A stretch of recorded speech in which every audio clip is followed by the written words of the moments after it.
जनाब कल हमने देखा किस तरीके से New Zealand, by the way New Zealand and India they qualified for the semifinal. लेकिन अगर हम न्यूजीलैंड की बात करते हैं सलमान, कल हमने देखा, हम बात करें ओडीआई वर्ल्ड कप के डेब्यू की या हम बात करें चैंपियंस ट्रॉफी के डेब्यू की, Ravindra comes in because of course Daryl Mitchell का अनवेल थे, वो आते हैं और एक बार फिर सेंचुरी स्कोर करते हैं। How do you see this gentleman, because whenever he is there in his debut he nailed it.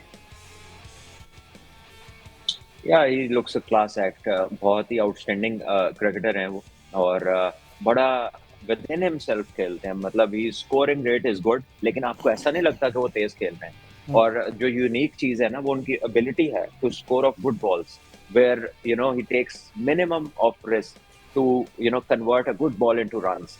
सो ये हाई क्लास बैटर्स जो है, ये उनमें एक कह लें कि एक ब्लेसिंग होती है अल्लाह की तरफ से, कि जब वो खेलते हैं तो आपको लगता है कि यार ये इस बॉल पे भी स्कोर कर रहा है आराम से, इसको कोई इशू नहीं हो रहा, it doesn't have to take any risk.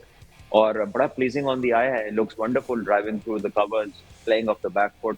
ठीक है, उसके पास टाइम है अगेंस्ट फास्ट बॉलिंग, स्पिनर्स को भी इक्वली गुड है, स्ट्राइक रोटेशन भी अच्छी है और बाउंड्री रेशियो बहुत अच्छी है उसकी। सो आई थिंक अगेन देखिए, वो उनका सारा का सारा टॉप ऑर्डर जो है, उन सब ने रन किए। तो डेरिल मिचेल अपनी तबीयत खराब होने की वजह से बाहर हुए। पहले रविंद्रा इसलिए बाहर हुए थे कि इनके सर पे गेंद लगा था, तो he comes in, he scored 100। अब जो बाहर बैठा है उसने भी 100 किया हुआ है, जो उसकी जगह आया उसने भी कल 100 कर दिया है। सो यू कैन इमेजिन कि what sort of a system that they have, जहां से अभी हम यही बात कर रहे थे ना कि प्रोडक्टिविटी इतनी है कि प्लेयर के पीछे प्लेयर खड़ा हुआ है, और अभी उनकी टोटल आबादी 50 लाख है, only 5 million people in the country, और क्रिकेट उनकी फर्स्ट स्पोर्ट नहीं है। So imagine the kind of good system that they have. हमारे इधर क्या है कि पूरा मुल्क एक ही गेम खेलना चाहता है और उसका ही हाल कोई नहीं। अच्छा और आई डोंट नो कि कब हमने सही तरफ जाना है, लेकिन इट्स अलार्मिंग द वे हमारी बेंच स्ट्रेंथ फिनिश हुई है। और उसमें बड़ा रोल, ये जब 6 टीमें बनाई थी ना, आपने पूरी एक जनरेशन वाइप आउट की है। स्पोर्ट्स फ्लिक्स की पिछली एडिशंस के अंदर, एपिसोड के अंदर वो सारी कहानी पढ़ी है, और हम तब कहते थे कि आपको आगे जाके प्लेयर नहीं मिलने, ये जो आपने डिपार्टमेंट्स बंद किए, और आज वो हशर हो गया हुआ है। हम हशर की बात कर रहे हैं, अगेन मैं ये कोट इसलिए कर रही हूँ बिकॉज आप जब एक प्रेसर करते हैं, आपको दुनिया क्रिकेट में सब आपको देख रहे हैं, ये बात करना कि जी हमारे पास तो यही था। I am not just talking about the spinners but beat opening stand, beat middle order, यानी कि सारे का सारा आपको जो कॉम्बिनेशन है वो सही नहीं है। ये कैसे मुमकिन है कि पाकिस्तान के पास टैलेंट ना हो? इसका मतलब है ये इस बात की निशानदही कर रहा है कि जी आपका डोमेस्टिक स्ट्रक्चर से आप सिलेक्शन सही नहीं कर रहे, there is something wrong with in your structure, क्योंकि ये तो हो ही नहीं सकता कि आपके पास टैलेंट ही ना हो पूरे मुल्क में। हम what are we portraying? The point is not कि आपके पास टैलेंट नहीं है, टैलेंट तो कभी किसी ने डिनाई ही नहीं किया। टैलेंट को चैनल करना नहीं हमें आता। हमें पाथवेज की, जब मैं बार बार पाथवेज की बात कर रहा हूँ, it is for you and everybody listening to understand कि जब एक टैलेंटेड बच्चा आपके सामने आ जाता है, तो रॉ टैलेंट को आप फिर कन्वर्ट करते हैं एक फुल टाइम प्रोफेशनल के अंदर। And that journey from maybe a school or a street or a house till you get to the Pakistan team and represent Pakistan at the highest level, it has different stages. और उन stages के ऊपर आपने अपने बच्चों को mentorship करनी है, आपने उनको टेक्निकली एंगेज करना है साउंड टेक्निक्स के साथ, और उनको टैक्टिकली अवेयर करना है गेम अवेयरनेस के साथ। और उसमें कुछ आप बताते हैं, और उससे ज्यादा जो उसका लार्जर पार्ट है, वो मैचेस खेल कर आता है, वो कंपटीशन से आता है, वो एक्सपोजर के साथ आता है। अगर आप बच्चों को वो नहीं देंगे, you cannot expect them to become world class athletes and one after the another। वो आपकी किस्मत अच्छी है, अल्लाह की तरफ से कोई बॉलर आ जाता है टेप बॉल से। अभी साइम अयूब आपका एक निकल आया सिस्टम, वो तो कहाँ, वो तो पीएसएल पहले खेला, पाकिस्तान की डोमेस्टिक तो वो बाद में खेला। अगर आज उसको कोई क्लेम करना शुरू हो जाए कि जी हमने बनाया है, वो तो पीएसएल तो वो पहले खेला था क्वेटा ग्लैडिएटर से। तो somebody must have done a good job with him। इसी तरह आपका फखर जमान और ये, अगर ये दो बंदे अनफिट ना होते, तो हो सकता है आपकी शॉर्ट कमिंग अभी के लिए कवर हो जाती। बट जब भी आपके एक से दो प्लेयर, की प्लेयर्स के बाद आपको पता लगता है कि यार कोई आके उस तरह रिस्पॉन्ड ही नहीं कर रहा है इंटरनेशनल क्रिकेट में, then you come to know the story कि आपके पास उस तरह के प्लेयर्स है नहीं। और फिर भी इतना बुरा नहीं होना था, फिर ऊपर से जो सिलेक्शन हुई है, आई मीन उनको भी कोई तमगे बनते हैं कि क्या सोच के आपने अपने मुल्क में और दुबई में टीम खिलाने के लिए सिलेक्ट की, जिसमें आपने एक रेगुलर स्पिनर के साथ आप चले गए, और you did not think about कि जी आपके पास और भी क्रिकेटर्स हैं जो शायद इससे बेहतर काम कर सकते हैं। आपने 4 फास्ट बॉलर रखे थे जिसमें से आपने 3 खिलाने थे, तो आपने एक फास्ट बॉलिंग ऑलराउंडर डालने की क्या जरूरत थी? आप स्पिन बॉलिंग ऑलराउंडर क्यों नहीं डाल सकते थे?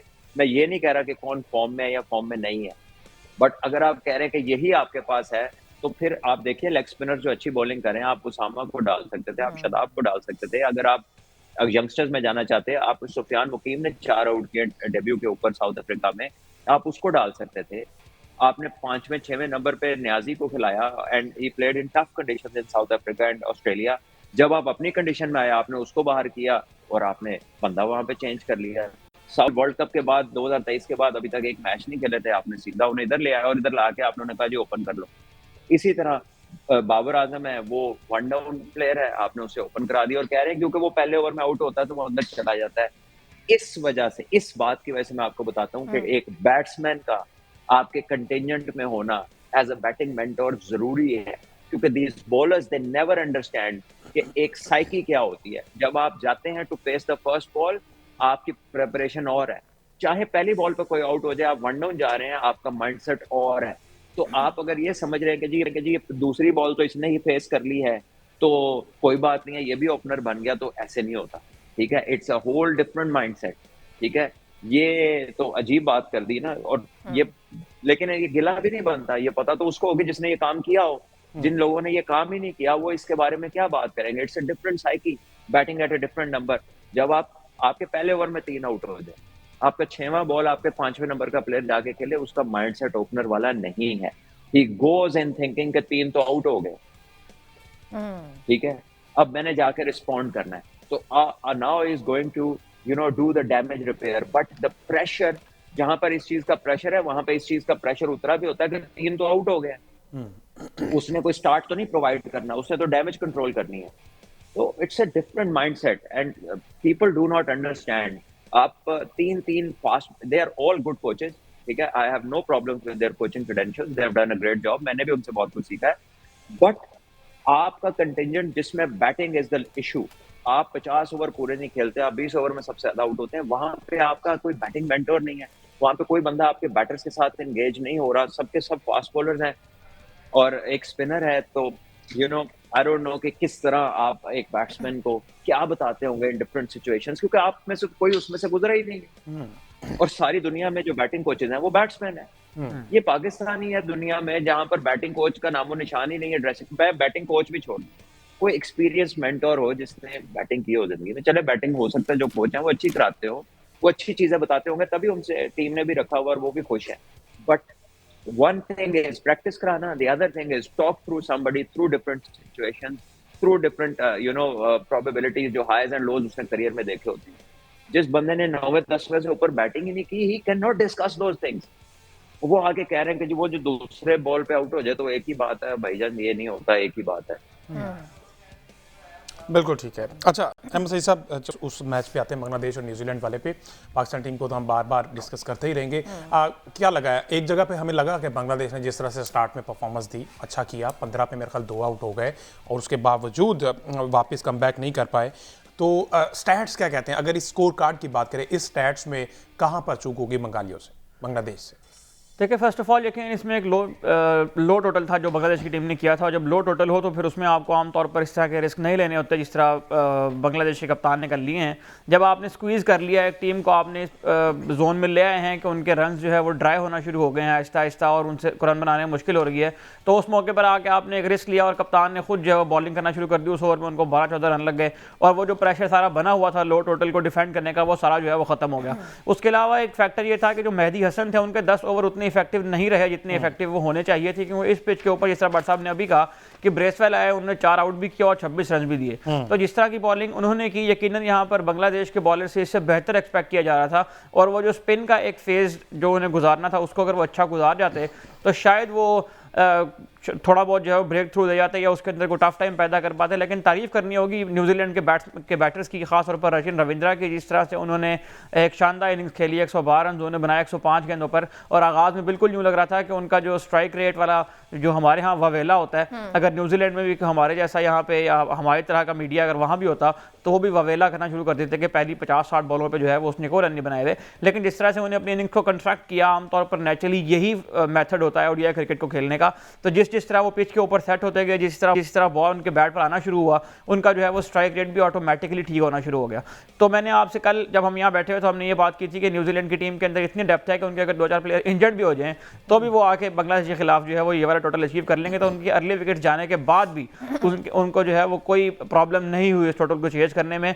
तो न्यूजीलैंड की टीम की तारीफ करना होगी, बहुत ही शानदार क्रिकेट उन्होंने खेली और वेल डिजर्वेडली उन्होंने जो है वो सेमीफाइनल के लिए भी क्वालिफाई कर लिया है इस मेगा इवेंट के। अच्छा मसीद, आपको नहीं कहीं लगता कि जिस तरह से आपने कहा कि पाकिस्तान में अगर वहां का मीडिया होता तनकीद, अब मुझे लगता है कि सही तनकीद करते हैं हम, अगर हम भी छोड़ देंगे ना करना तो ये जितने चौड़े हुए हैं ये तो फिर बेड़ा गर्क कर दें। अब तो थोड़ी बहुत टेंशन लेते हैं, मेरा ख्याल उसके बाद तो फिर वो भी नहीं लिया। देखें आप, मेरा ख्याल है हम काफ़ी अरसे से इस प्लेटफॉर्म के ऊपर ही बात कर रहे हैं और हम आमतौर पर यही कोशिश होती है कि मीडिया के ऊपर जो है वो अपनी टीम को डिफेंड किया जाए। बाबर आजम हो, शाहीन शाह अफरीदी हो, मोहम्मद रिजवान हो, उनके बारे में यकीन हम कोशिश करते हैं कि कोई पॉजिटिव एंगल निकाला जाए, कोई ऐसी बात की जाए कि जिससे जाहिर है कि हम चूँकि यहाँ पर बैठ के अपने मुल्क की रिप्रेजेंटेशन भी कर रहे हैं तो।